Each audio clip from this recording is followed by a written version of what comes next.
Merci d'être avec nous, merci de partager, commenter et puis de vous abonner et merci de votre fidélité. On va lire vos commentaires très attentivement parce que le sujet qui arrive maintenant est un sujet qui nous concerne tous, hommes, femmes, enfants, ados, petits, etc., etc. Les habitudes alimentaires, si possible saines, un peu d'activité physique et je vous entends d'ici me dire, alors j'ai fait une petite énumération, hein. Mauvaises habitudes, fringales, sucre, frustration, excuses, j'ai pas le temps, les normes glycémiques que personne ne comprend, alimentation anti-inflammatoire, faire du sport, pourquoi faire, je vais me blesser, j'ai peur de souffrir, quelle posture adopter, mon dos, mon ventre, mon périnée, mes abdos. Non, je t'ai plus. La coupe est pleine. Alors on a deux coachs qui sont arrivés et qui s'installent sur ce canapé. Il y a Alexia Cornu et Bérangère Philippon. Bonjour à toutes les deux. Bonjour. Bonjour. Merci d'être là. Est-ce que vous avez fait du sport ce matin, Alexia? Oui, un petit peu. Alors, plutôt des étirements et de la marche ce matin. Donc vous respectez ce que vous préconisez? C'est mieux quand Et même. c'est devenu une routine? Oui, complètement. Oui, oui. Bérangère? Moi, j'ai fait un petit tour de vélo d'appartement avant de partir. Bon, c'est bien ça, parce que j'ai souvent, on parle évidemment de ces sujets sur l'alimentation et sur l'activité physique. Et la première question, évidemment, c'est de savoir si ce que vous préconisez, vous le mettez vraiment en application. Oui, complètement. Mais je pense que c'est important aussi de montrer ce qu'on fait et pas uniquement dire pour pouvoir être au plus proche aussi des personnes qu'on accompagne. Alors on va voir, on va parler de tout ça. L'énumération que j'ai faite il y a un instant avec les mauvaises habitudes, voilà, les taux de, le fameux, c'est IG, c'est ça, les indices, les index glycémiques que personne ne comprend, ou tout du moins qu'on analyse sans doute d'une manière qui n'est sans doute pas la bonne. Vous comprenez toutes ces injonctions? Oui, en fait, c'est pas aussi compliqué que ça. En fait, l'index glycémique, c'est la capacité qu'un aliment a à faire monter le taux de sucre dans le sang, tout simplement.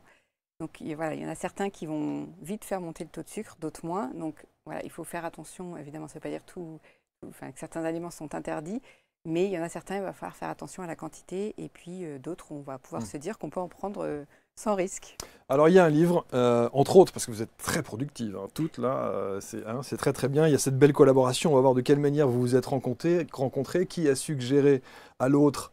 Mais j'ai ma petite idée d'écrire ce livre. Cuisine avec Bérangère, qui est donc ici, et évidemment Bouger avec Alexia. C'est cet ouvrage qui est sorti il y a quelques jours et qui va devenir un best-seller comme les autres ouvrages. Les clés pour intégrer les habitudes alimentaires saines, donc un petit peu d'activité physique. On va revenir sur vos parcours respectifs également parce que c'est intéressant de savoir qui vous êtes. Est-ce que la dénomination de coach, ça vous va? Oui, je pense. Moi, ça me va. Ouais, Bérangère? Oui, parce qu'au final, pour moi, le coach, c'est celui qui accompagne. Donc, c'est vraiment le but derrière de pouvoir accompagner les gens. Bon, vous ne faites pas partie de ces gens qui dénoncent un petit peu le tous azimut de la dénomination de coach, où tout le monde est un peu coach de tout et n'importe quoi? L'un n'empêche pas l'autre. C'est-à-dire que oui, il y a des abus par rapport à cette dénomination-là. Maintenant, par rapport à ce qu'on fait au quotidien, par rapport à nos études aussi, on est coach, on accompagne et donc ça reste le mot qui est plus employé pour ce qu'on fait. Qu'est-ce que vous répondez aux premières injonctions qui consistent à dire « Ah, encore un bouquin supplémentaire sur l'activité physique ou l'activité sportive et le rééquilibrage alimentaire et cette alimentation dite saine » Bérangère? Alors en fait, dans tous mes ouvrages, d'ailleurs, à chaque fois, j'aime bien mettre au début, avant des recettes, une partie explication. Ouais. Et en fait, quand on comprend mieux les choses, c'est plus facile de s'y mettre. Et là, dans ce nouveau livre, c'est un peu différent parce que là, il était plus axé sur le sport. Donc, toute la première partie va concerner le sport. Et et puis après, derrière, on a toute la partie, évidemment, recettes.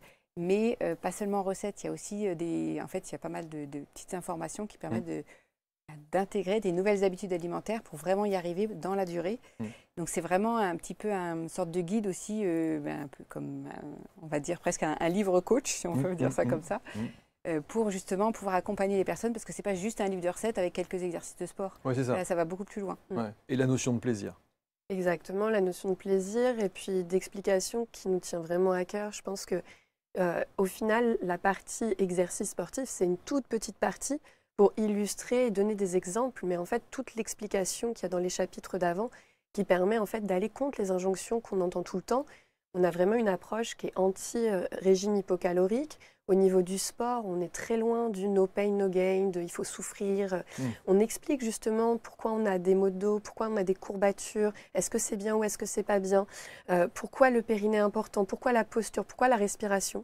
Et je pense que sur un livre tout public qui parle de la reprise du sport, on aborde des sujets qui ne sont pas évoqués habituellement. Et ce qui est aussi très intéressant, c'est l'histoire. Vous parliez des courbatures. Le coach qui vient vous voir et qui dit « Ah, t'as senti un petit peu, t'as des courbatures, c'est bien, c'est que ça travaille. » Idée reçue. Oui, complètement. Au final, on peut ne pas du tout avoir de courbatures, avoir très bien travaillé, et on peut avoir des courbatures et avoir très bien travaillé. C'est-à-dire que les deux sont possibles. D'accord. Les courbatures, c'est des micro-lésions musculaires, donc des déchirures. Les déchirures, elles arrivent soit quand le muscle n'est pas assez hydraté, pas assez élastique, pas bien échauffé, que le niveau sportif était trop important, qu'il y a une mauvaise circulation sanguine. En fait, il y a plein de facteurs. C'est pas mal non plus parce que quand le muscle se répare, il se répare toujours plus fort qu'il ne l'était. Donc les sportifs de haut niveau, ils sont tout le temps en train de jongler entre les courbatures, les déchirures et le surentraînement. Et donc, en fait, il n'y a pas de mal à en avoir. Mais c'est important de savoir que c'est pas un signe d'avoir bien fait. C'est ça. Et ça, c'est vraiment essentiel de prendre cette notion-là et de bien se dire qu'effectivement, que vous ressentiez, que vous ne ressentiez pas, le travail a pu être fait. Totalement. Ouais. Et des fois, c'est même mieux de ne pas en avoir, parce que ça veut dire que le muscle était bien échauffé, bien hydraté, que la fibre musculaire est élastique et qu'on n'était pas sur un entraînement qui était trop difficile. Et comment on sait, alors qu'on l'a bien fait, si on ne ressent pas? On doit le ressentir pendant l'effort. C'est-à-dire que moi je dis souvent, quand vous faites un exercice physique et qu'on arrive à la fin de la série, moi je travaille beaucoup avec le temps. Donc je dis quand on arrive à la fin des 30 secondes ou à la fin de la minute, il faut que vous soyez fatigué. C'est-à-dire que si à la fin d'une minute de squat, les cuisses elles ne chauffent pas, bah, c'est peut-être que les haltères elles étaient trop légères, qu'on n'est pas descendu assez bas, etc. Donc il faut pendant l'exercice sentir quand même que c'est difficile, mais il faut que ce soit réalisable. Donc il ne faut pas que la qualité d'exécution soit mauvaise. Il faut être capable de conserver une bonne qualité d'exécution, il faut sentir que ça travaille, mais qu'il y ait des courbatures ou pas après, ça ne veut pas forcément dire que ça a été bien fait. Bon, alors on sent la coach sportive, on sent l'expérience et on verra votre parcours, Alexia, dans un instant. Mais Bérengère, vous m'avez réconcilié et vous avez réconcilié des tas de femmes et d'hommes parce que le sport, c'était pas vraiment le truc que vous aviez. Et je me suis, en regardant et en parcourant votre livre, je me suis dit, est-ce que ça va mieux maintenant? Est-ce que vous vous considérez comme une sportive? Je pense que c'est un grand mot. Je dirais pas sportive, mais en tout cas, je me suis réconciliée avec le sport parce qu'effectivement, avant, c'était pas du tout quelque chose que j'aimais. Ouais, pas du tout. C'était la torture. À chaque fois que je devais y aller, je devais me forcer. Et puis, en fait, à bout d'un moment, c'est aussi parce qu'on arrive à un certain âge où on se dit « Ah, il faudrait quand même que je m'y mette ». Et qu'on n'a pas toujours envie, mais bon, on se dit « Allez, je vais essayer ». Et c'est vrai que, voilà, bah, c'est à ce moment-là qu'on s'était rencontrés avec Alexia sur les réseaux. Et c'est vrai que j'ai trouvé intéressante son approche qui était quand même douce, qui était aussi une approche santé et pas une approche souffrance, voilà, très difficile. Et donc, je me suis dit « C'est faisable ».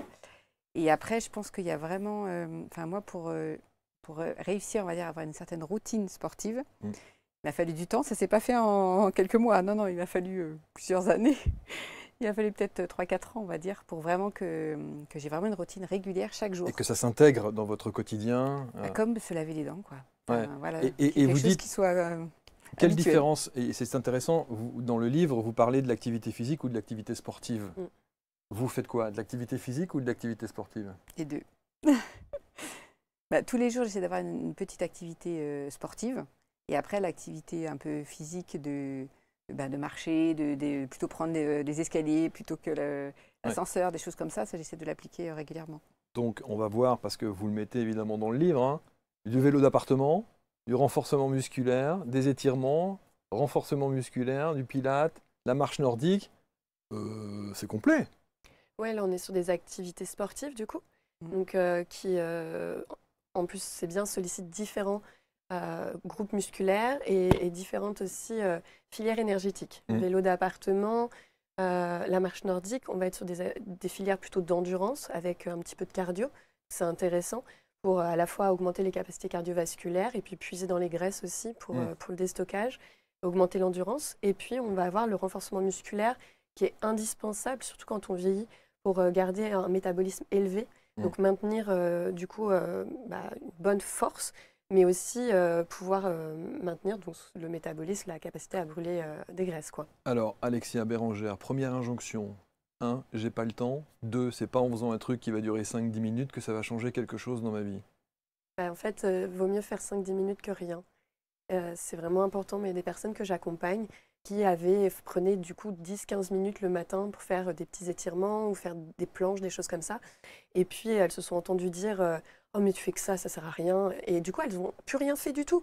Donc en fait, c'est démotivant, c'est terrible. démotivant. C'est horrible de dire ça à quelqu'un qui prend 10-15 minutes tous les matins, où en fait, il faudrait l'encourager, dire mais c'est génial, peut-être que dans 6 mois, eh ben, ce sera 20 minutes, et peut-être que dans 1 an ou 2, ce sera une demi-heure, en fait. Enfin, voilà. Mais il faut bien commencer par quelque chose, et puis le plus dur, c'est de mettre en place la routine. Une fois que la routine, elle est mise en place, c'est plus facile d'augmenter le niveau, le temps. Mais c'est vraiment important d'encourager les personnes, et donc oui, 10-15 minutes, c'est très très bien. Vous n'étiez pas donc sportive, on l'a dit. Comment est-ce que vous vous rencontrez? Comment est-ce que vous prenez contact? C'est vous, Bérangère, qui prenez contact avec Alexia en lui disant « Écoute, moi j'aime bien ton approche et il faut qu'on écrive quelque chose ensemble ». Alors, à la base, moi j'ai connu Alexia parce que ma cousine était aux États-Unis, puisqu'Alexia était aux États-Unis. En Californie. Voilà, elle faisait de la marche nordique donc, avec elle. Et ma cousine donc, lui a parlé de mes livres. Et voilà, comme Alexia avait un peu aussi cette approche d'alimentation saine, et ben, un jour, elle m'a taguée dans une story. Et c'est comme ça que je l'ai vue. Donc, je l'avais remerciée, etc. Puis après, j'ai regardé un petit peu ce qu'elle proposait. Et évidemment, je suis tombée sur la vidéo qui dit « Attention, ne pas abîmer son périnée », tout ça, donc ça m'intéressait. Et c'est vrai que voilà, tout de suite, je me suis dit « Ah oui, c'est intéressant ». Donc, j'ai commencé un peu plus à regarder, à faire 1 ou 2 petites vidéos que tu proposais. Et puis un jour, on s'est contactés. Enfin voilà, petit à petit, on s'est rencontrés aussi en vrai après, quand tu étais donc, sur Paris. Et puis, après, moi, j'ai fait aussi 2 programmes, parce qu'Alexia a un club aussi en ligne. J'ai trouvé vraiment hyper bien fait, hyper complet. Et puis vraiment, voilà, le côté où on est pris en main et on y va par étapes. Donc on n'a pas trop à se poser la question, on suit le truc. Là aussi, on reçoit un mail avec une vidéo, pas chaque jour, mais presque. Donc on se dit, oula, il faut que j'y aille. Ouais. Et ça m'a permis aussi de bien comprendre aussi comment ça fonctionnait pour ne pas se blesser. Ouais. Et donc après, un jour, comme on commençait à pas mal échanger et à sympathiser, je lui ai dit, pourquoi toi, tu n'écrirais pas un livre aussi parce que c'est super important d'expliquer tout ça. Bien sûr. Et puis, sur le moment, voilà, elle n'avait pas beaucoup de temps, etc., beaucoup de choses. Et donc, moi, après, derrière, voilà, on attendait. Puis un jour, elle s'est dit, si, et puis elle me dit, et si on le faisait ensemble? Bah oui, bien sûr, bien sûr. Ouais. Mais Voilà. c'est ça, évidemment, c'est cette belle collaboration et on voit qu'il y a une belle harmonie entre toutes les deux. La deuxième injonction qu'on entend très souvent, c'est j'ai pas le temps. Vous vous êtes donné ce temps? J'avoue que pour moi, le temps, j'avais du mal à le donner le soir. Parce que toutes les mamans vont dire ça. Non, Oui. mais toutes les mamans vont dire ça. Il faut être très clair. Ils vont dire oui, mais elles sont bien gentilles, les filles. Attendez, moi, je dois me lever à 6 heures. J'ai 3 enfants, il faut les préparer. Le soir, je rentre, il y a les devoirs, il y a les douches, il y a les machins, il y a les trucs. Enfin, tout le monde dans la vie de tous les jours. Qu'est-ce que vous répondez à ça? En fait, moi, au départ, j'étais aussi dans ce... Vous êtes maman. Voilà, j'avais aussi ce manque de temps. Et donc, au départ, je me suis dit, ce que je vais faire, c'est que je vais rajouter ça le week-end où j'ai quand même plus de temps. Donc, il y a eu le dimanche matin. Après, je m'étais dit, allez, je vais rajouter un truc le samedi. Et puis, petit à petit, je me suis dit, ce serait bien que j'en mette quand même dans la semaine. Alors, il y a eu le moment de télétravail où c'était plus possible parce que je gagnais du temps avec les transports en commun. Et c'est là où je me suis rendu compte qu'en fait, le matin, c'était beaucoup plus facile pour moi. Ça me demandait beaucoup moins d'efforts que le soir. Parce que le soir, on a la fatigue de la journée, des transports, les devoirs, la cuisine. On n'a aucune envie d'en faire. De faire du sport. Et donc, je me suis rendu compte que le fait de le faire le matin, quand j'étais en télétravail, donc j'avais un petit peu plus de temps, ça marchait beaucoup mieux. Et je me suis dit, en fait, une fois que c'est fait, ça y est, c'est terminé, j'y pense plus, je commence ma journée. Et donc après, c'est pour ça que j'en ai rajouté sur le moment de télétravail. Est-ce que ça a du sens, Alexia, de faire 10 minutes tous les jours ou samedi, dimanche, 1 heure, 1 heure? Si on fait 10 minutes tous les jours, on va arriver à 70 minutes dans la semaine. Donc si on compare 70 minutes par rapport à 120 minutes, si on fait 2 fois 1 heure, c'est vrai qu'il y a la quantité qui fait que c'est pas mal. Mais si on était à temps égal, c'est-à-dire si on dit 120 minutes réparties un petit peu tous les jours ou 120 minutes réparties sur 2 jours, vaut mieux faire 120 minutes tous les jours, réparties sur toute la semaine. La régularité est bien plus efficace pour le corps et pour la santé que le fait de tout condenser sur peu de temps. Mais encore une fois, il faut mesurer. C'est-à-dire que si aujourd'hui les personnes, le seul moyen de bouger, c'est de faire que samedi, dimanche, c'est très bien. Et si après, ils peuvent faire un petit peu tous les jours, c'est mieux. Mais vaut mieux faire ce qui est faisable plutôt que ne pas faire du tout. Du tout. Ouais, quand on dit vous êtes un jogger du dimanche, c'est pas si mal en fait. Bah, oui, vaut mieux être un jogger du dimanche que pas bouger du tout. Que pas bouger du tout, ouais, évidemment. Alors, vous parliez justement, Bérangère, du matin, du soir, donc vous avez trouvé votre routine plutôt le matin. Est-ce que là aussi, physiologiquement, biologiquement, il y a une spécificité entre le matin et le soir, ou même le midi ou, Ça va dépendre des profils des personnes. Ouais. Maintenant, c'est vrai que le matin, c'est bien. C'est bien parce que même par rapport au rythme circadien, le fait de se mettre en mouvement dès le matin, pour les personnes qui ont des problèmes de sommeil, ça envoie un message très fort au cerveau, donc ça recale aussi l'horloge biologique. Donc c'est vraiment intéressant physiologiquement de le faire le matin, sachant qu'en plus, quand c'est des activités douces comme du renforcement musculaire ou des étirements ou de la marche, on peut même le faire à jeun, c'est absolument pas un souci, parce qu'on recommande quand même de faire le sport avant de manger, c'est mieux. Donc moi, je le recommande soit le matin, au réveil, pour les personnes pour qui c'est OK. Après, il y a des personnes, le matin, au réveil, ils sont radars et il ne faut pas leur demander de bouger. C'est vrai, et c'est OK. Et c'est OK. C'est OK. Bien sûr, bien sûr. Entre midi et 2, c'est bien juste avant la pause déj. C'est sympa aussi en fin de journée. Il y a des personnes qui adorent parce que ça fait une vraie coupure entre la journée pro et la journée perso. Ça permet de vraiment switcher de mode au niveau du cerveau, de se détendre, de sécréter des endorphines, de se sentir bien. Et après, il y a des personnes qui aiment bien faire ça plus tard le soir. Seule chose plus tard le soir au niveau du métabolisme, ça va être d'éviter les activités trop cardio pour les personnes sensibles aux endorphines. Parce qu'elles peuvent trouver de la difficulté à s'endormir à cause des sécrétions d'endorphines, mais c'est surtout si on fait des activités qui sont très intenses. Donc voilà, de foot ou des activités de Zumba, des choses où on fait du cardio. Que vous faites, Bérangère? La Zumba? J'en ai fait un moment, mais là, en ce moment, j'en fais plus. Ouais. Et encore une fois, c'est vraiment, faut s'écouter. C'est-à-dire que si on adore faire sa Zumba le soir, et même si on s'endort un petit peu plus tard, mais que ça nous fait trop du bien, bah voilà, c'est pas grave non plus. Il faut toujours privilégier quand même ce qui nous fait le plus de bien et privilégier de bouger quand même. Alors, ce qui est aussi en questionnement, c'est qu'on a reçu plein de gens ici sur ce plateau qui nous préconisent des tas de formules, des tas de...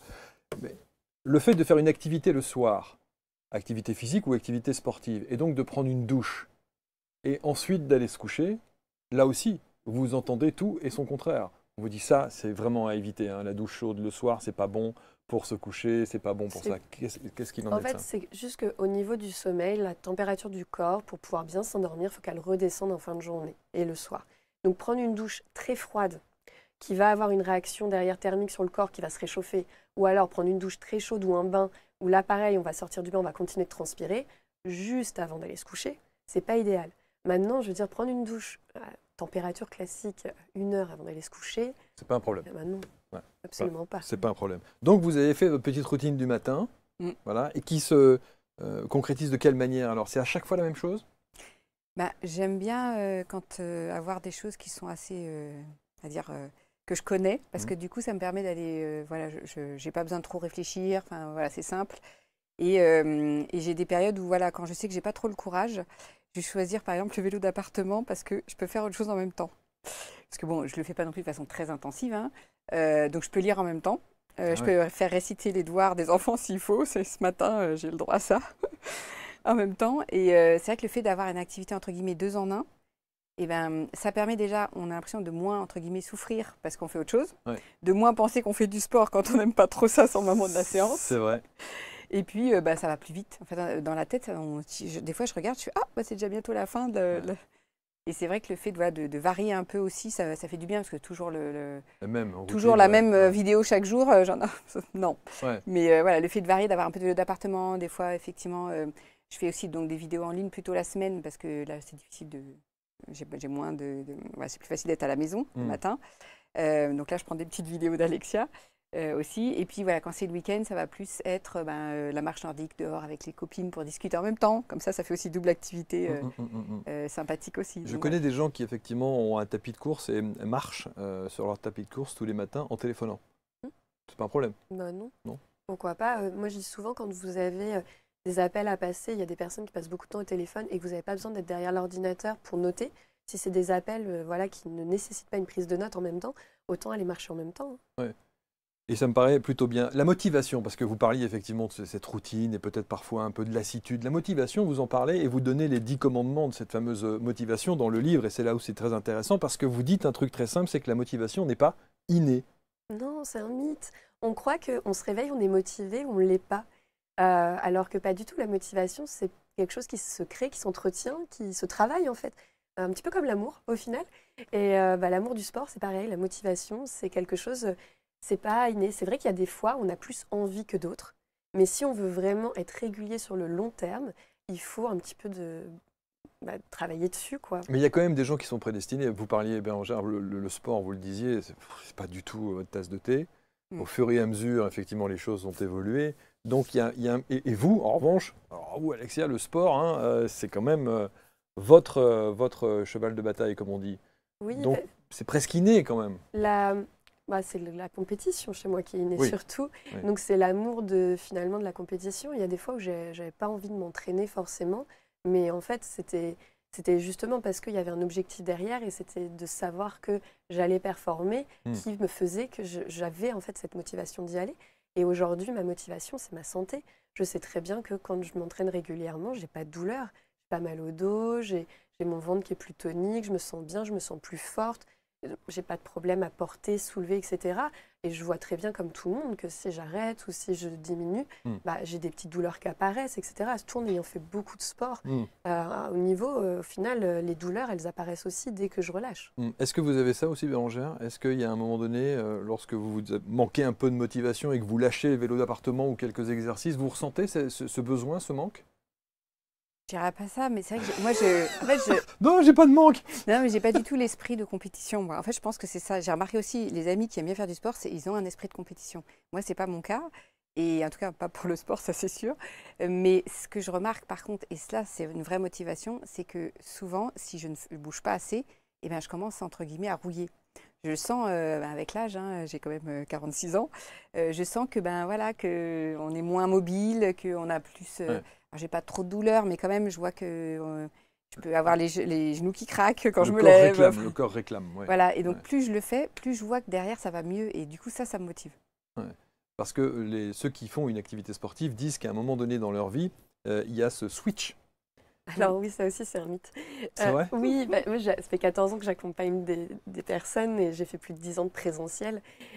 Et j'ai des personnes que j'ai accompagnées pendant des années, il n'y a jamais eu le switch. Ah, mais D'accord. c'est incroyable! Oui. On a fait une émission la semaine dernière, on nous a dit l'inverse! Non, mais il y a beaucoup de personnes, oui, il y a beaucoup de personnes pour qui oui, il y a un switch. Mais il ne faut surtout pas culpabiliser les gens qui ne vont pas l'avoir parce qu'il y a des gens qui ne l'auront pas. Il y a des gens qui n'aimeront jamais faire du sport, qui apprécieront l'effet après.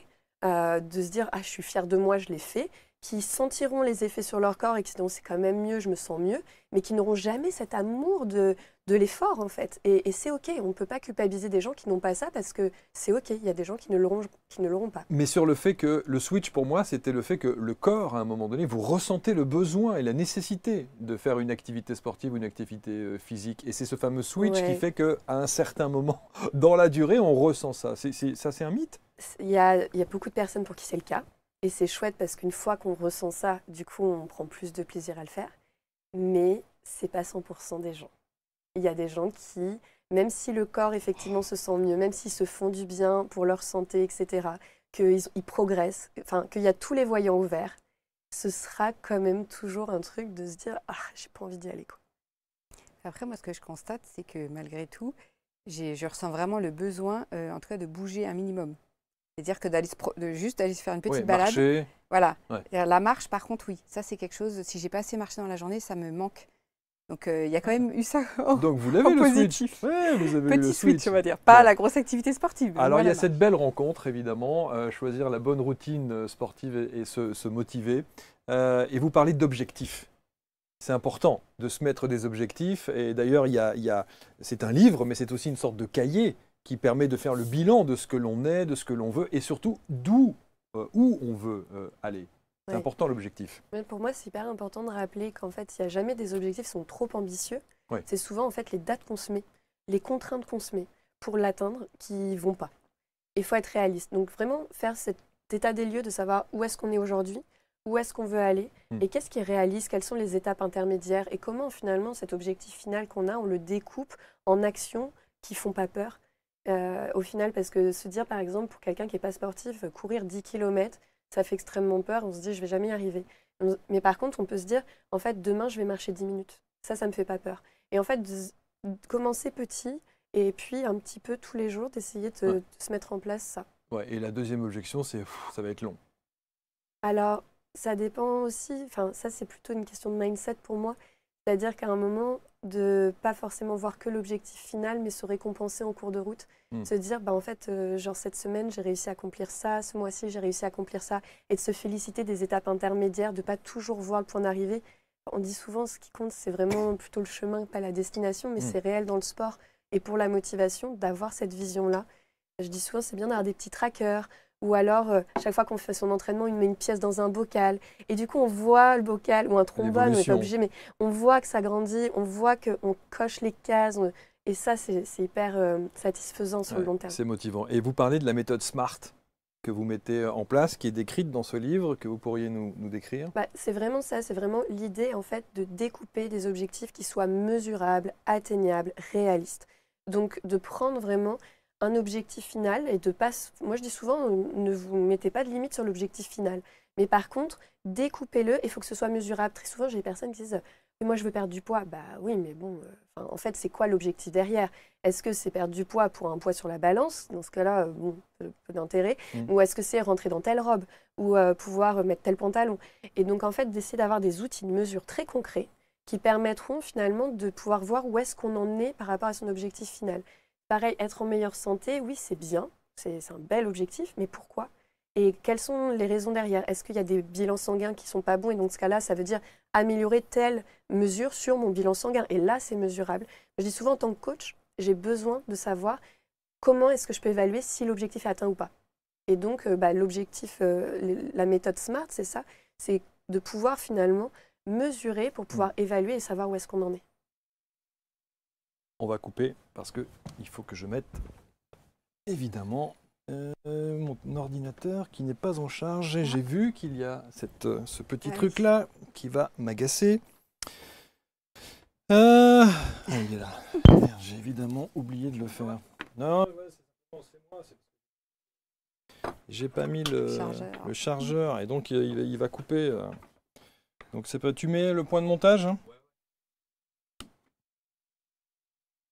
Merci. Voilà, on reprend sur moi et j'enchaîne sur Bérengère. Ok? C'est bon? Ouais. Alors évidemment, on peut se demander, est-ce que vous vous étiez fixé un objectif? Est-ce que ce que vous préconisez dans le livre, vous vous êtes dit, bah voilà, moi mon objectif c'est ça? J'ai commencé petit, je me suis dit, j'aimerais me remettre au sport effectivement, et je me suis dit, allez, il faut que je trouve une façon de le faire. Parce qu'effectivement, c'est un peu large comme objectif. Donc, c'est là où j'ai commencé à me dire, bon, je voudrais, voilà, tous les dimanches, je vais faire ça. Après, là, je vais faire ça. Je l'ai noté dans mon agenda pour être sûre. Avec des alertes sur le téléphone, n'oublie pas. Et puis là aussi, j'étais contente de voir que je l'avais fait. Et puis, effectivement, ce que j'ai essayé aussi ce que j'ai remarqué, alors ça, c'est plus notamment quand j'ai commencé à faire du pilates. Je me suis rendu compte en fait de la mobilité que j'avais gagnée. Avant, j'étais incapable de toucher les mains par terre en ayant les jambes tendues. Maintenant, j'y arrive sans problème. Oh, magnifique. Et en l'espace de 4-5 mois. Donc, c'est vrai ça fait plaisir de se dire qu'on voit vraiment des résultats. Ouais. Et j'avoue que ça, c'est vraiment une satisfaction et c'est vraiment un moteur en fait de motivation. Alors, la complémentarité entre vous deux, Bérengère et Alexia, évidemment, c'est l'alimentation. Parce que l'activité physique, les objectifs, faire le bilan sur sa vie, mettre en place des routines, etc. Le matin, le midi, le soir, dans les transports, etc. Bon, c'est une chose. Mais si à côté de ça, on ne respecte pas une alimentation, et c'est là où effectivement vous intervenez, pour sortir aussi de ce carcan de la culpabilité qu'on peut avoir, des fringales qu'on peut avoir, des coups de blues qu'on peut avoir, et cette compensation alimentaire que beaucoup vont chercher. Vous avez été dans ce cas ? Oui, alors moi j'étais une grande addict au sucre. Ouais, le sucre. Alors je faisais un peu attention en salé parce que je savais que voilà, j'avais envie de faire attention. Puis à l'époque, voilà, quand on est jeune, On peut Oui, facilement avoir du sucre on a de la marge. voilà, on Ouais. a de la marge, on ne fait Ouais. pas trop. Ouais. Et puis après, au bout d'un moment, voilà, quand on commence à arriver à la quarantaine, moi, c'était un peu un déclic. J'ai vu mon frère et mon père qui commençaient à avoir du diabète. Moi, j'ai fait du diabète gestationnel, donc je savais que le sucre, c'était un ennemi pour moi. J'avais une grosse sensibilité là-dessus, familiale. Et donc, je me suis dit, il faut que je fasse quelque chose. Et ça se traduisait comment, cette addiction au sucre? Bah, disons que voilà, je prenais la petite salade, par exemple, le midi, et puis j'allais me chercher un gros gâteau à la boulangerie, et ça, c'était tous les midis. J'avais aussi le goûter, j'avais le soir, j'allais taper dans le paquet de gâteaux, dans le chocolat. Donc oui, donc non, c'était pas terrible. Ouais. Et c'est vrai que voilà, au bout d'un moment, on se dit non, là, il faut vraiment que je fasse quelque chose. Mais il me fallait ce déclic. Et en fait, ce déclic, si je l'ai eu, donc en dehors du fait que ma famille avait voilà, des soucis de diabète, en fait, je me suis vraiment rendu compte que le sucre, il n'était pas seulement caché que dans les desserts, que tous les glucides qu'on mange, en fait, au final, ils se transforment en sucre après dans le corps. Évidemment, c'est pas de la même façon et c'est plus ou moins rapide. Mais c'est vrai, quand on se rend compte de ça, on se dit, ah oui, il va falloir vraiment faire quelque chose. Et surtout que je me suis rendu compte également que ben, le fait d'avoir un taux de sucre comme ça qui augmentait très vite dans le sang et qui rebaissait après très vite derrière, parce qu'on a la fameuse insuline qui est sécrétée par le pancréas qui va permettre d'avoir des taux normaux dans le sang. En fait, l'insuline, c'est l'hormone du stockage. Et le sucre, il va le stocker sous forme de graisse et pas des bonnes graisses. Donc c'est comme ça qu'après, on commence à se mettre à grossir aussi quand on en prend trop. Souvent, voilà, on a souvent accusé le gras, mais derrière, le sucre, c'est pas mieux, c'est même pire, parce que c'est un peu... on s'en rend moins compte, en fait. On a l'impression que c'est moins calorique que le gras, donc on se dit, bah, c'est mieux. Mais en fait, non, pas du tout. Derrière, en plus, il y a plein de risques de maladies. Et moi, après, quand j'ai commencé à faire attention à ça, j'ai eu des bienfaits, mais énormes. Enfin, un truc vraiment hallucinant sur la santé, la digestion, du coup, beaucoup moins d'inflammation, parce que le sucre est inflammatoire. Et après, par exemple, j'ai pas eu de rhume depuis 5 ans. Donc, un truc de fou, j'en avais tout le temps. Parce que derrière, ben, quand on a une alimentation plus équilibrée, le microbiote est en meilleure santé. Le microbiote, voilà, c'est vraiment le pilier de la santé en termes de, ben, évidemment, d'immunité, mais de plein d'autres choses. Et c'est pour ça que ça m'a vraiment motivée. Et d'où, voilà, au départ, j'ai commencé avec Récif qui explique tout ça. Et puis, c'est bien d'expliquer. Mais après, derrière, il faut aussi être dans la pratique et se faire plaisir. Oui. Et se faire plaisir, justement. Et puis surtout, le fait de se dire que c'est toujours quand même agréable d'avoir la petite touche de sucré, de fin de repas dont tout le monde parle, là, la petite note nécessaire. Et c'est de là où vous avez eu l'idée de créer des recettes, justement, pour ne plus être dans cette frustration, tout en respectant le fait que bah, le sucre n'est pas nécessairement bon.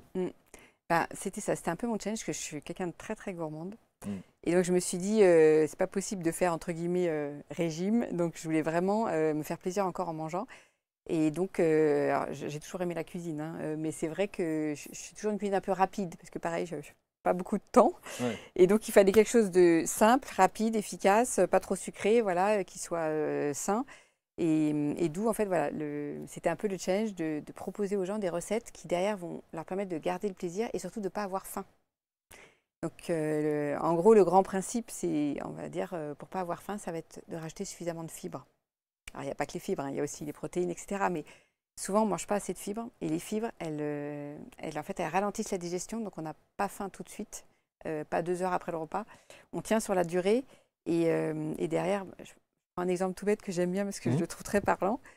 Quand on va manger des haricots rouges, par exemple, ou des lentilles, c'est quand même un truc un peu plus lourd. Entre guillemets, on a l'impression que c'est lourd. Et comme des pâtes, par exemple.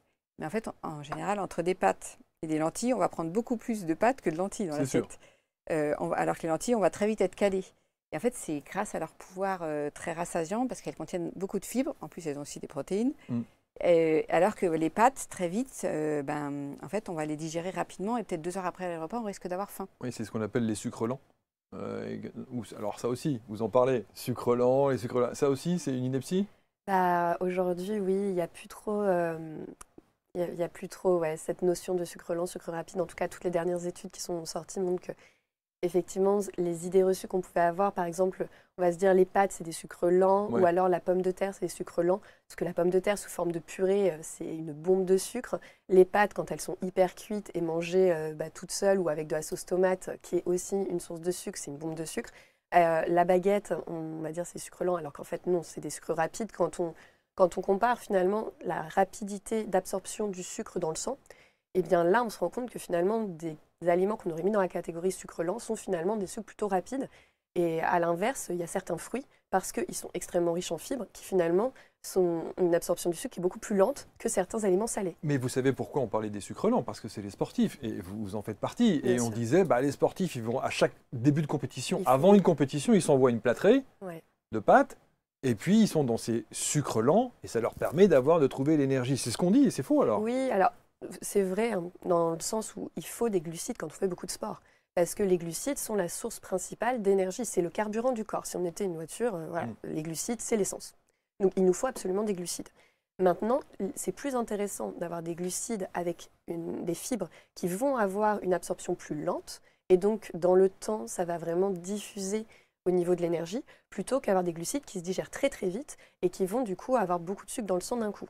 Après, pour les sportifs, l'absorption des sucres quand on fait beaucoup d'entraînements ou des marathons, etc., on a besoin de beaucoup de stocks de sucre, entre guillemets, parce qu'on va les consommer tout de suite. Et donc, il nous en faut pas mal. Et donc, ce n'est pas la même chose que les personnes à qui on s'adresse dans les livres. Ouais. On est vraiment tout public et on veut vraiment expliquer aux gens les dangers du sucre. Voilà. Ouais, alors ça, oui, parce qu'effectivement, il y a des gens, quand vous parlez, notamment dans vos 2 livres, sur la détox, hein, j'ai réussi ma détox du sucre, et 0 sucre. Est-ce qu'on peut dire ça? 0 sucre? Non, en fait, on va dire c'est des gros sucres blancs.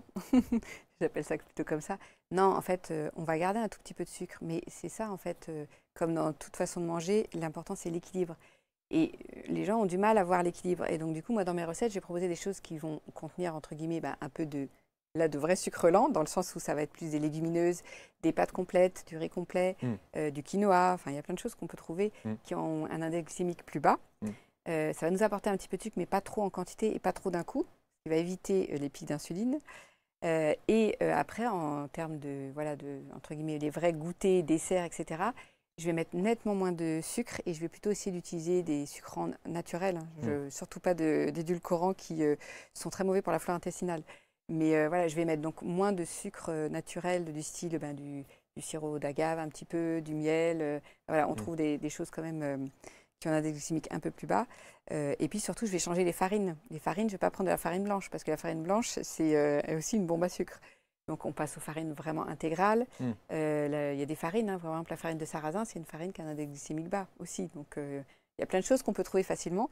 Et du coup, de garder ce petit plaisir avec des petits desserts qui sont nettement moins sucrés, franchement, ça fait du bien. On en a besoin aussi pour le moral. Alors peut-être pas tous les jours avoir un gros gâteau, mais même s'il a un index glycémique plus bas.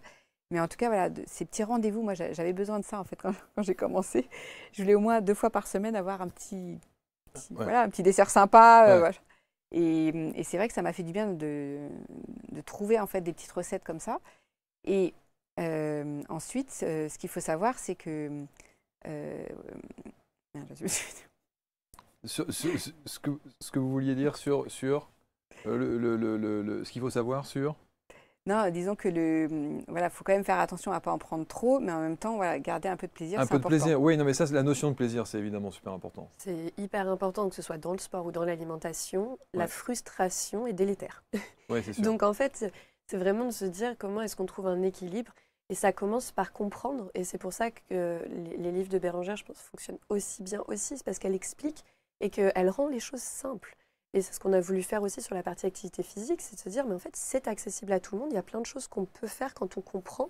Et ça permet en fait de ne pas créer de frustration. Oui, et c'est vrai que... alors, je me posais la question, fringale, coup de blues, vous avez ça aussi? Ça vous arrive? Alors, comment est-ce que... Alors, vous faites du sport, mais comment vous compensez Déjà, il faut savoir que l'impact du sucre sur l'émotionnel est hallucinante. C'est-à-dire que plus on va avoir une consommation élevée de sucre, plus on va être sujet à des fringales, des coups de blues, des moments où on est down, en fait, vraiment. Parce qu'il y a beaucoup d'études qui ont prouvé justement que le sucre agissait sur le cerveau et pouvait créer du coup des états dépressifs quand c'était consommé en trop grande quantité. Donc déjà, quand on diminue sa consommation de sucre, on est moins sujet aux fringales, on est moins sujet aux coups de blues. Donc déjà, juste ça, c'est top. Quand on rajoute en plus l'activité physique, on va sécréter des hormones, on va sentir qu'on est plus tonique, qu'on est plus en forme, qu'on récupère de la souplesse, qu'on récupère du souffle. En fait, on va vraiment se sentir mieux. Donc, on va éloigner encore plus ces moments où on a des coups de blues, etc. Et après, de se dire qu'on est humain et qu'on n'est pas des machines. En tant que femme, en plus, on est cyclique et qu'il y a forcément des moments où on est moins motivé, des moments où on a moins envie, des moments où on se trouve moche ou pas belle ou quoi que ce soit, enfin peu importe. Et c'est OK. Et c'est OK. Et ça fait partie, moi je pense qu'aujourd'hui, c'est important pour moi de rappeler que la norme, c'est d'être au top et d'être au plus mal. Et qu'en fait, la norme d'une personne, c'est d'avoir des variations d'énergie, des variations de morale, et que c'est ça la norme. La norme, c'est pas quand on est au top du top, et la norme, c'est pas non plus quand on est au plus bas. C'est vraiment de varier entre les deux et d'accepter que en fait, c'est sain et c'est normal d'avoir ces variations-là. Je voudrais vous entendre sur, d'ailleurs, juste un truc, les coups de blues et les petites fringales, 11h, 16h, 17h, qu'est-ce que vous prenez alors, si vous avez une fringale? Alors, moi, j'ai remarqué que souvent, les fringales, quand j'en ai, c'est que j'ai pas assez bien mangé. Donc, la première chose quand j'ai une fringale, c'est que je me pose la question, j'ai mangé quoi la dernière fois? Et souvent, en fait, c'est que c'était une salade, machin, il n'y avait pas assez de légumineuses, il y avait pas assez de céréales complètes, etc. En fait, en gros, souvent, moi, si j'ai une fringale, c'est que j'ai pas assez mangé. Donc, de me dire, bah, en fait, c'est que j'ai faim. Et quand j'ai faim, je mange. Et là, ça va dépendre. Moi, j'aime bien me faire des mini-repas. Donc, ça va être, par exemple, je vais me faire un peu de houmous avec des carottes, des concombres, des graines, ou alors ça va être un fruit avec du beurre d'amande par exemple. Ça peut être aussi de reprendre un reste, des fois je mange pas tout, donc je prends un reste de la veille, etc. Mais vraiment de se dire quand on a faim, il faut absolument manger. Mais quand on a faim, on ne doit pas avoir des aliments doudous et se dire j'ai une toute petite faim, donc je vais juste manger un carré de chocolat et c'est OK. Sauf que quand vous êtes effectivement au bureau, c'est compliqué ça. Sauf si on les a anticipés. Sauf si on les a anticipés. Ouais, Donc on se trimballe avec... on peut toujours avoir un petit sachet d'amandes avec soi. Ouais, des choses qui se gardent, éventuellement un fruit quand c'est la saison. Enfin voilà, c'est totalement faisable, mais c'est vrai que l'anticipation va aider. Vous faites ça? Alors moi, j'ai toujours ma petite boîte de lagineux avec moi moi, aussi, quand, j'ai ça, voilà, moi aussi, parce que ça peut aider à dépanner. Mais après, c'est vrai que moi, je me suis rendu compte, par exemple, le coup de faim de 11h que j'avais souvent, c'était parce que mon petit déjeuner, il n'était pas, en fait, il n'allait pas. Il était pas assez riche en fibres, pas assez riche en protéines. Mais je vais vous dire. Donc ça change tout quand on change. Vous ne pouvez pas vous imaginer. Alors c'est bien, et on va aborder ce sujet. J'entends tout et n'importe quoi. J'entends tout et son contraire. Vous avez des gens, des médecins, qui vont vous dire le repas le plus important de la journée, c'est le petit déjeuner. Vous avez les spécialistes du jeûne qui vont vous dire écoutez, petit déjeuner, non, moi j'ai pas besoin de petit déjeuner, ça ne fait pas partie de mon équilibre et j'en ai pas besoin et je mange en décalé, etc. Et donc vous avez des médecins qui vont vous dire Dame Ned, non, surtout pas, mangez bien. Et on nous a conditionnés depuis tout petit à nous dire ne pars pas le ventre vide à l'école, prends ton petit déjeuner qui soit suffisamment copieux, etc. etc. Qu'en pensez-vous? Moi, je pratique le jeûne intermittent. Ok. Depuis 8 ans maintenant. Le repas le plus important de la journée, c'est le premier repas. Mais peu importe à l'heure où on le prend. Ce qui est important, c'est que le premier apport énergétique qu'on va donner à notre corps est essentiel parce qu'il va conditionner en fait notre niveau d'énergie pour toute la journée. Donc ce premier repas, il doit être riche en lipides, donc les graisses, il faut des protéines et il faut des fibres. Il faut un petit peu de glucides, mais on n'a pas besoin d'en mettre des tonnes parce que justement, il y a des sécrétions naturelles avec le cortisol qui se font au niveau de la glycémie. Donc, on n'a pas besoin de prendre des tonnes de sucre. Le problème, c'est que notre petit déjeuner occidental, c'est principalement des céréales, des fruits, des produits laitiers. Donc, en fait, c'est du sucre et du sucre. Et ça manque de fibres, ça manque de protéines et ça manque de graisse. Qu'est-ce que vous prenez? Moi, je vais attendre d'avoir faim. Donc, en fait, je me réveille, je fais ma petite routine stretching, voilà, un petit peu de marche, etc. J'attends d'avoir faim. Je bois beaucoup d'eau. De l'eau chaude, n'est-ce pas? J'ai eu droit à la remarque. Mais oui, parce que voilà, vous voulez boire quelque chose. Oui, de l'eau chaude. De l'eau chaude. Donc je m'hydrate. Donc là, j'ai pas encore mangé ce matin. Et vous n'avez pas pris de petit déjeuner ce matin? Non, parce que je fais du jeûne intermittent. Donc je ne prends pas de petit déjeuner, mais mon premier repas est extrêmement important. Et ce premier repas-là, quand j'ai faim, ça va être beaucoup plus facile pour moi de manger des œufs, de l'avocat, des graisses, d'avoir un vrai repas avec beaucoup de fibres et beaucoup plus équilibré. Vu que j'ai pas faim le matin, si je mange le matin, moi ça va être de l'alimentation doudou, j'ai pas faim. Donc je vais être beaucoup plus tentée de prendre des aliments qui sont sucrés parce que c'est réconfortant et puis je vais grignoter. Et donc en fait là c'est hyper délétère. C'est à ce moment-là où je risque d'avoir un pic d'insuline et derrière toute la journée je vais avoir des variations d'énergie. Alors que finalement si j'attends d'avoir faim, quand je mange un vrai repas. Ce repas qui est le premier de la journée, qui est extrêmement important, et du coup, il est équilibré. Et vous avez de temps en temps un peu d'alimentation doudou ou pas? Oui, ça m'arrive. Mais par exemple, quand je pars en week-end avec ma famille ou mes amis, tout le monde prend un petit déjeuner, c'est un moment convivial, Eh je oui. prends le petit déj avec tout le monde. Bien sûr. J'essaye de rajouter des œufs, des choses comme ça. Ouais. Ouais. Qu'est-ce que vous prenez le matin, Bérangère? Alors moi, le matin, si je vous racontais ce que je prenais avant, quand Allez, j'étais ouais, plus ouais, jeune. racontez-nous, Non, racontez-nous. quand j'avais Pas au chocolat ou je sais pas comment vous dites, chocolat. quand j'avais 25 ans, en gros, je prenais des biscuits industriels pas terribles, donc je ne citerai pas la marque. Mais voilà, j'avais commencé comme ça, enfin voilà, Ouais. n'importe quoi. Hein. Et puis j'en prenais beaucoup, hein, donc je prenais aussi du jus d'orange, enfin vraiment le truc des bombes à sucre. Quoi. Ouais. Et au fur et à mesure, quand même, j'avais un peu changé. Et après, j'étais très sur les céréales, mais alors je prenais des céréales quand même pas des céréales des enfants, mais des trucs un peu mieux. Mais en fait, c'est aussi bourré de glucides, très peu de protéines, beaucoup de sucre, pas terrible non plus. Jusqu'à ce que je me suis dit, voilà, je me renseigne un peu plus quand même, et je me suis dit, oula, là, non, il va falloir changer les choses. Et là, actuellement, je prends... alors, j'ai du mal avec le salé, moi, le matin, mais je vais choisir un truc qui va être, entre guillemets, un peu neutre. C'est-à-dire que je vais prendre un œuf brouillé. Je vais rajouter un yaourt de coco, nature. Coco, hein. Je prends coco, mais ça peut être enfin, yaourt Oui, végétal, n'importe lequel. Oui, bien sûr, Après, je rajoute des fruits rouges que je prends surgelés parce qu'on n'en a pas toujours toute l'année. Je ne sais pas si j'avais l'image. C'est parce que c'est Oui, pas l'image que j'ai montrée tout à l'heure. Elle est dans le ça, livre. Non, c'est celui d'après. Ah, c'est celui-là? Ah non. Ben. Non, c'est pas ça. Bon, bref. Ouais. Enfin, ça peut être ça, hein. Oui, oui, bien sûr. Ouais. Et puis, en fait, après, moi, je vais rajouter beaucoup de noix et d'amandes parce que ça, c'est vraiment bon pour la santé. Et Ouais. puis, pour la gourmandise, des fois, un tout petit peu de noix de coco râpée, des choses comme ça qu'on peut rajouter. Hein. Et c'est vrai que du coup, j'ai pas vraiment beaucoup de sources, enfin pas vraiment de sources de glucides, très peu, mais j'ai les fibres, j'ai les protéines. Et en fait, ce petit déjeuner qui pourtant, entre guillemets, même en termes de calories, va être moins calorique, et ben, en fait, j'ai pas faim jusqu'à 11 heures. Et moi, je sais que personnellement, le petit déjeuner, j'en ai besoin le matin. Enfin, en tout cas, je ressens le besoin d'en prendre un. Mais je pense que là-dessus, on est tous différents. Et je ne pense pas que le jeûne intermittent soit mauvais, ni qu'il faille absolument manger. Oui, le faire. Voilà, parce qu'en fait, on est tous différents. Moi, je vois par exemple ma fille, elle n'a pas du tout faim le matin. Et je pense qu'il ne faut pas se forcer. Le but, c'est de s'écouter. Par contre, elle va avoir faim vers 10-11 heures. Donc à ce moment-là, évidemment, je lui dis, tu ne vas pas aller chercher des biscuits à cette heure-là. Elle prend plutôt des amandes et des noix pour patienter. Parce que ça lui permet de faire du bien. Mais tout ça, c'est une histoire d'hormones. Effectivement, le cortisol qu'on va sécréter le matin en plus grande quantité, il va en fait nous apporter du sucre dans le sang le matin. C'est pour ça qu'il y a des gens qui n'ont pas faim, parce qu'il y a déjà ce sucré-là, donc le cerveau ne va pas être en demande de sucre. Et c'est pour ça qu'il ne faut surtout pas rajouter une couche de sucre aussi en plus. Pas de thé, pas de café? Si, je prends du thé, moi, le matin. Thé? Ah bah eau chaude jusqu'au repas, ouais.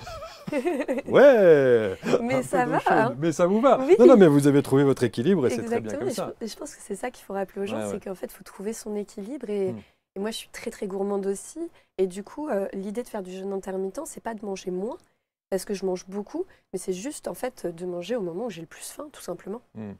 Je voudrais qu'on montre aussi, parce que dans votre livre, hein, je rappelle, hein, Cuisine avec Bérangère et Bouge avec Alexia, qui est ici, qui est sortie chez Larousse, il y a évidemment toutes les postures.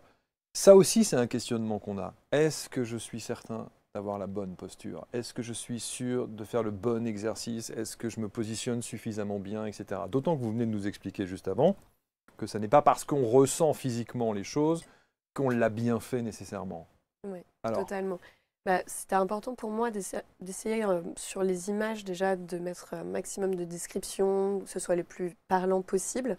Et après, en fait, on a rajouté en plus des images qu'on a mis dans le livre pour que les gens puissent avoir une petite idée visuelle, prendre facilement les fiches pour pouvoir se dire le matin, je peux faire ça, si j'ai que 10 minutes, etc. On a créé une expérience visuelle en fait, avec Bérangère en plus.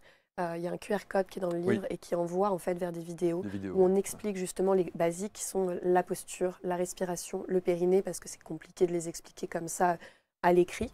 Donc il y a vraiment les deux. Il y a vraiment cette expérience-là avec les fiches et puis l'expérience derrière en vidéo pour expliquer. Ensuite, je pense par rapport à savoir est-ce qu'on fait bien, est-ce qu'on ne fait pas bien, c'est toujours en fait de s'écouter déjà. S'il y a un exercice qu'on ne sent pas ou on a un doute, eh bien on ne force pas, on ne le fait pas. Et puis de se rapprocher de professionnels du sport qui vont permettre de pouvoir expliquer. Moi j'ai programme en ligne, mais il y a aussi plein de coachs qui sont en présentiel et qui peuvent expliquer justement comment bien se positionner quand on a un doute. Vous préconisez aussi toutes les deux dans le livre, notamment le fait que l'activité physique, c'est aussi des petits détails comme en voiture, comme dans les transports en commun, comme au bureau. On peut faire Totalement. de l'activité physique. On me demande souvent comment faire pour avoir un ventre plus plat, c'est quel exercice d'abdominaux, alors qu'en fait l'exercice pour avoir un ventre plus plat, c'est l'autograndissement. En fait, la posture permet d'engager naturellement le transverse qui est l'abdominaux le plus profond, donc celui qui est responsable du ventre plat, et qu'en travaillant sa posture déjà quotidiennement, on peut sentir qu'on est plus gainé, qu'on a un ventre plus tonique. Donc il y a vraiment dans les transports, le fait de même prendre les escaliers, au lieu de prendre les escalators ou les ascenseurs, de descendre une station de bus ou de métro plus tôt, de se garer loin sur le parking, de ne pas négliger finalement tous les petits détails du quotidien. Je pense que c'est ça Ben oui, qu'on néglige. Oui. On s'imagine pas On une se dit, seconde mais à ça quel sert point à ça... rien. Ouais, on se dit ça sert à Mais rien. sauf que quand ça sert à rien 15 fois par jour, ça aurait peut-être servi à quelque chose. Oui, c'est vrai aussi. Alors là, on va remettre ici, par exemple, là, je voyais effectivement, il y a toutes ces petites recettes. Alors là aussi, on va dire la même chose. Il faut du temps. Alors, moi, c'est vraiment ce que j'ai voulu expliquer, c'est qu'on peut vraiment manger healthy, même quand on n'a pas trop de temps. Il y a quand même beaucoup de recettes très simples. Alors, il y en a qui sont un tout petit peu plus longues, mais à ce moment-là, on les met plutôt le week-end. Mais il y a des recettes très simples et je trouve que c'est une fausse excuse. Ouais. L'exemple tout bête, c'est que les légumineuses, par exemple, on peut les acheter en bocal déjà cuites. On les rince et ça se réchauffe en 1 minute et c'est même plus rapide que des pâtes. Donc, et puis les légumes, c'est vrai que les légumes, c'est plus ça en fait qui va être difficile. Les gens, ils ont du mal à manger les légumes parce que c'est long à cuire. Eh ben, déjà, on peut s'aider pour la découpe des fois des produits surgelés, hein, s'il faut, parce que c'est pas. C'est bon aussi, C'est les très produits bon. surgelés, Il y a on est des d'accord, légumes, hein. etc. Ouais. Et en plus, si on arrive à être un tout petit peu organisé, les cuire à l'avance sur au moins 3 jours, et ben après on met ça dans des boîtes au frigo et on a juste à servir et on réchauffe et du coup c'est hyper rapide. Après, quand on n'a pas le temps, je l'ai indiqué aussi dans le livre parce que ça peut arriver qu'on ne soit pas toujours organisé, faut penser aux légumes qui cuisent très très vite. Par exemple les épinards, les champignons, les courgettes. Ça c'est des choses qui se cuisent en à peine 5 minutes, même moins. Et du coup, il faut toujours en avoir, je trouve, avec soi, dans son congélateur ou dans son frigo. Vous venez de citer les 3 légumes les plus anxiogènes pour moi. Après, il faut les rendre sexy Ouais. et là-dessus, elle est chouette. C'est pour ça qu'il y a plein de chouette. choses, évidemment, Il y a plein plein de de recettes. sauces. Oui, c'est vrai, c'est vrai. Vraiment Et moi, j'ai recherche réussi de à plein faire d'astuces. aimer à mon fils les poireaux, ce qui était quand même vraiment pas gagné. Pas hein. gagné, ouais. Parce que les poireaux, c'est quand même particulier. Mais comme, voilà, parce qu'il y avait des sauces, parce qu'il y a des épices, parce que des fois, on peut mettre un tout petit peu de fromage. Le fromage en quantité raisonnable est tout à fait bon pour la santé. Et tout ça va faire que derrière, ça va tout changer. Donc, il faut vraiment essayer voilà, de regoûter un peu. Alors, on est obligé aussi d'aborder un sujet qui est très intéressant parce qu'il y a plein d'autres choses. On parle de la respiration aussi, ça c'est essentiel, la respiration, la cohérence cardiaque, toutes ces choses-là qui sont des facteurs importants pour l'équilibre du corps, etc. On est bombardé en termes de publicité, de marketing et autres sur des formules où on vient vous livrer à la maison des ingrédients pour que vous puissiez cuisiner vous-même, ou avec des plats même qui sont déjà cuisinés, etc. C'est bien ou c'est pas bien? Bah, franchement, si ça peut aider à reprendre le plaisir de cuisiner, pourquoi pas. Il y a certaines personnes qui, du coup, ne savent pas par où commencer pour cuisiner. Et finalement, de se faire livrer des box et d'apprendre en fait à assembler à la maison, d'apprendre à se dire, ah, bah tiens, telle saveur ou tel légume, j'aurais jamais osé l'acheter parce que je savais pas comment le préparer. Bah, des fois, les box, ça peut permettre ça aussi. Donc, ça peut être intéressant pour ces personnes-là.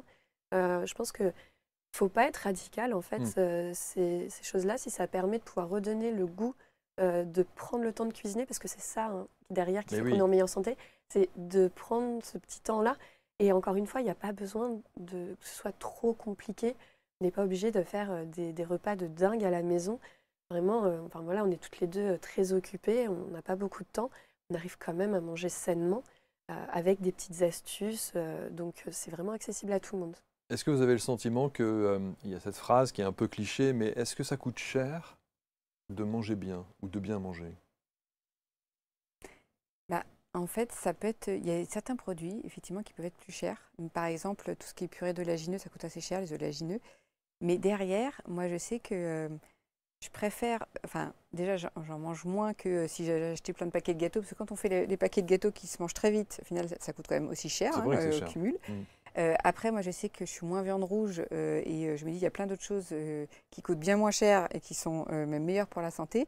Donc en fait, on arrive à trouver un équilibre. Les légumineuses, ça coûte rien du tout. Les boîtes de sardines, ça coûte rien. Enfin, on peut quand même réussir et je pense que c'est une fausse excuse là aussi, sachant que voilà, il y a des gens qui vont s'acheter des portables à un prix énorme et derrière, ils ne vont pas vouloir mettre de l'argent dans leur alimentation. Donc, on parlait des paquets de clopes, etc. Quoi. Voilà. Donc, à un moment, c'est aussi un choix pour sa santé de le faire. Mais c'est vrai que l'excuse du prix et du temps, finalement, on trouve des solutions quand on a vraiment envie de les trouver. Il faut que les gens le fassent quand ils sont prêts à le faire, en fait. Et je pense que de vouloir forcer une personne à changer son alimentation, parce que c'est ça, en fait, le truc derrière. C'est ça qui demande de l'énergie, c'est le changement. Et donc, demander à quelqu'un de changer, même si c'est meilleur pour sa santé, même si ça va lui coûter moins cher, si la personne n'est pas prête à le faire, ça ne sert à rien. Il faut laisser la personne, à un moment, en fait, prendre la décision par elle-même. Et quand on a pris la décision d'être en meilleure santé et de mettre en place ces changements-là, les solutions, elles existent et les gens les trouvent. Donc attention au régime, ce que vous appelez les régimes hypocaloriques. D'ailleurs, vous ne parlez pas de régime, hein. Il ne s'agit pas de parler mais de rééquilibrage alimentaire. D'apprentissage de qu'est-ce qui est bon pour soi au final, en fait. Hein, on peut réutiliser rééquilibrage alimentaire, mais c'est vraiment l'idée d'apprendre. Finalement, il y a plein d'ingrédients. On peut manger plein de choses. Pour moi, il n'y a rien qui est interdit, mais c'est quel mélange on fait, qu'est-ce qu'on met avec quoi, dans quelle proportion, quelle quantité, et de savoir finalement qu'est-ce qui est bon pour le corps, qu'est-ce qui l'est pas, qu'est-ce qui le nourrit vraiment, qu'est-ce qui ne le nourrit pas, pour être en meilleure santé. Quel est votre péché mignon? J'aime bien les bonbons. Ouais, les bonbons, ça pourrait être ça. J'aime bien les gros œufs Kinder, genre à Pâques. Genre, On est en plein dedans. Hein. Ouais, j'adore ça. Il y en a partout dans les... Mais vu que, en fait, par contre, c'est quelque chose que j'ai pas à la maison, en fait. Et quand je vais m'en offrir un, je vais trop kiffer, quoi, vraiment. Et c'est ça aussi, c'est de se dire, moi, dans mon alimentation quotidienne, tous les aliments que je mange m'apportent du plaisir. Mais tous ces aliments-là, en fait, ils sont sains. Et souvent, on se dit, c'est soit je mange sain, soit je me fais plaisir. Alors que moi, ce que je dis aux gens, c'est faites-vous 100% plaisir avec des aliments sains en apprenant à les cuisiner pour que ça vous apporte du plaisir. Par contre, si votre seule source de plaisir, c'est votre alimentation, c'est qu'il y a un problème. Et donc, en fait, de dissocier les deux. C'est-à-dire, on doit prendre du plaisir dans sa vie ailleurs que dans l'assiette, mais quand on mange, ça doit être du plaisir. Votre péché mignon, Bérangère? Moi, je suis une très grande addict au chocolat. Mais vraiment, et en fait, c'était pas possible de l'arrêter pour moi. Donc, c'est pour ça que je suis passée du chocolat au lait au chocolat noir. J'ai augmenté par étapes. 70%? Là, je suis à 86. Ah oui, quand même, ouais. Ouais, mais on trouve en fait certains qui sont beaucoup plus doux que d'autres. Et d'ailleurs, l'autre jour, j'ai une personne à qui j'ai fait découvrir celui que je prends et elle m'a dit « Ah, mais il est beaucoup moins amer que le mien, qui était à 80%, qui était même un pourcentage moins fort. » Donc, il faut trouver la bonne tablette, on va dire. Alors, vous savez que c'est incroyable sur l'histoire du chocolat noir. Petite anecdote au passage. Moi, j'ai fait la détox sucre totale depuis un peu plus de 2 mois. Et l'autre jour, j'ouvre un placard et je vois une tablette de chocolat noir 70%. Et je me dis, je vais prendre un carré. Eh bien, ce chocolat noir, qui n'avait pour moi aucune saveur, parce qu'il n'y a pas ce sucre, évidemment, à l'époque, le fait d'avoir eu ce sevrage total de sucre, prendre ce carré à 70%, je me suis dit, mon Dieu, que c'est sucré. Il y avait 30% de sucre, du coup. Du coup. Mais ouais, et on le ressent tout de suite. Tout de suite. Le palais change, c'est incroyable. Tout de suite. C'est pour ça qu'il faut vraiment se dire que on a certaines habitudes qui sont ancrées depuis des fois l'enfance. Il faut essayer de les changer. Alors, de ne pas se dire, j'ai plus jamais le droit au chocolat, sinon c'est trop frustrant. Voilà, de changer les choses petit à petit, pas tout d'un coup, sinon on n'y arrive pas. Et de retrouver des nouvelles habitudes, voilà, de prendre plutôt un chocolat qui est plus fort. Et en fait, en changeant petit à petit toutes ces habitudes, c'est là où notre palais va changer. Moi, je sais que maintenant, je vais mettre des épices partout. Le chocolat, il faut qu'il soit très fort en cacao, parce que sinon, je trouve ça écœurant. Beaucoup de recettes au chocolat, beaucoup de desserts chocolat que vous préconisez dans le livre aussi. Hein. Oui, il y en a quelques-uns, oui. Quelques-uns, mais après, voilà, c'est toujours avec les cakes.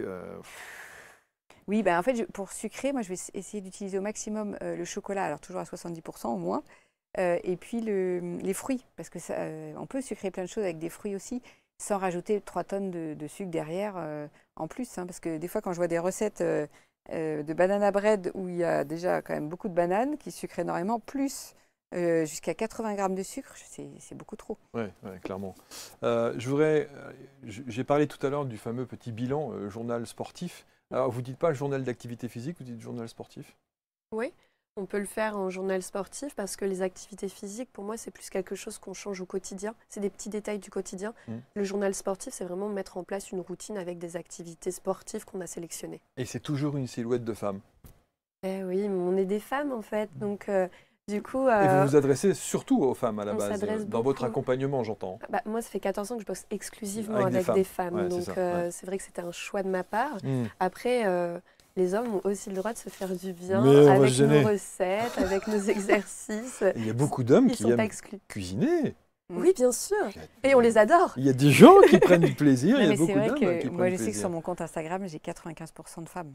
Donc c'est C'est sûr. sûr que, bon, bah voilà, on avait tendance à se dire, Et mais 80% de ceux qui nous suivent sont des femmes.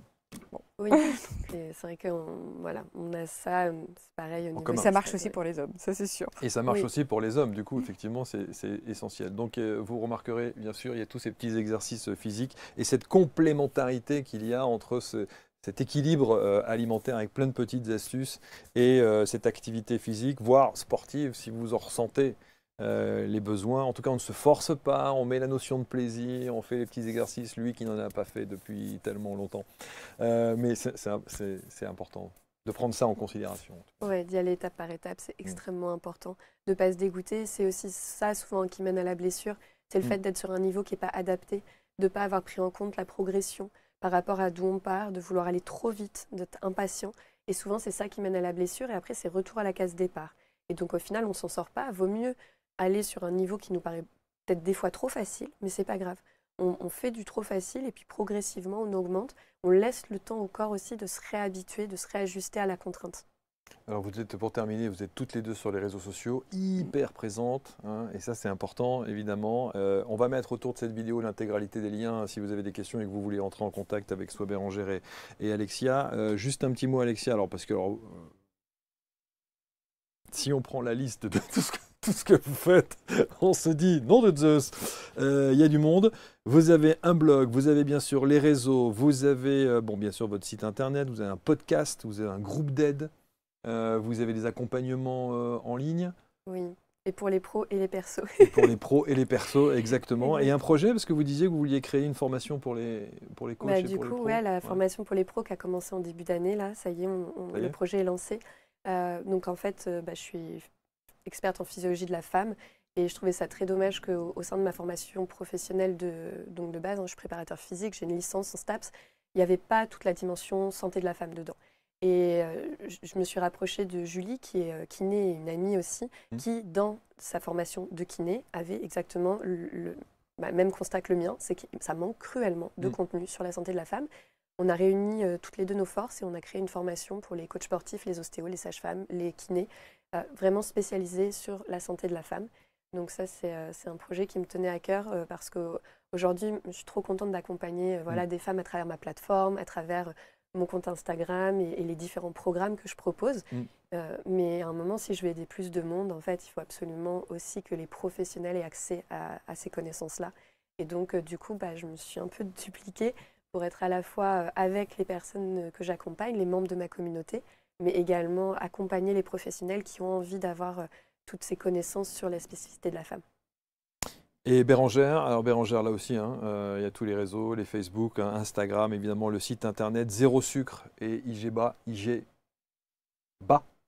voilà. C'est ça. Évidemment, même sur TikTok. Et vous prenez toujours autant de plaisir à cuisiner?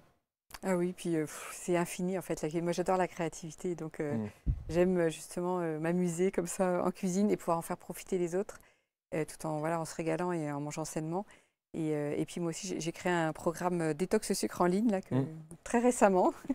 Et j'espère que ça va permettre aussi d'entraîner aussi pas mal de monde pour s'y mettre, parce que c'est vrai que c'est tellement important pour la santé. C'est une question de volonté. C'est sûr, il faut un petit déclic au départ, mais avec un petit coup de pouce, c'est toujours plus facile.